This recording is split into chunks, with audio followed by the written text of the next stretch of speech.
আসসালামু আলাইকুম, welcome back to my channel Raifa kitchen. আমি আজকে বানাবো বেগুনের ফিঙ্গার ফ্রাই। এটি খেতে অসম্ভব মজার।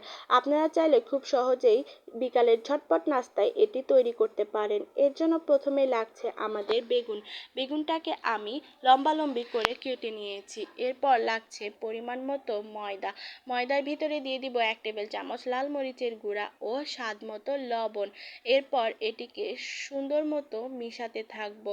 সুন্দর মতো এটি মিশানো হয়ে গেলে অন্য একটি বাটিতে একটি ডিম ফেটিয়ে নিব।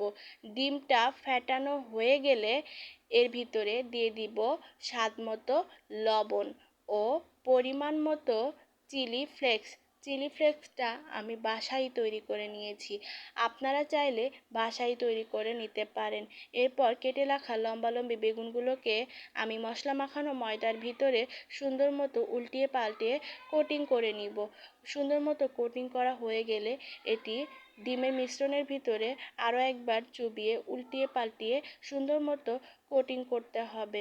সুন্দর মতো কোটিং করা হয়ে গেলে এটিকে আরও একবার ব্রেড ক্রামের ভিতরে চুবিয়ে উল্টিয়ে পাল্টিয়ে সুন্দর মতো কোটিং করতে হবে। আপনারা চাইলে ব্রেড ক্রাম্বটি বাসায় তৈরি করতে পারেন। এর জন্য বাজারে থাকা যে নর্মাল টোস্ট বিস্কিট আছে সেটাকে ব্লেন্ড করলেই হয়ে যাবে, অথবা পাউরুটির সাইডে যে লাল লাল অংশ আছে সেটাকে ব্লেন্ড করলেই হয়ে যাবে। আমি বাজার থেকে যে নর্মাল টোস্ট বিস্কিট পাওয়া যায় সেটাই ব্লেন্ড করে নিয়েছিলাম।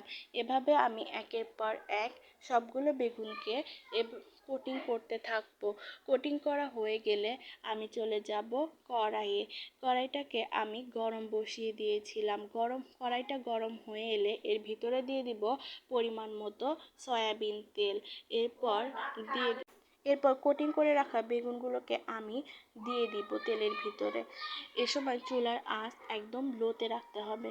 দেখতে হবে যাতে নিচের দিকে পুড়ে না যায়। এক সাইড হয়ে এলে এভাবে সবগুলোকে আমি উল্টিয়ে দিব।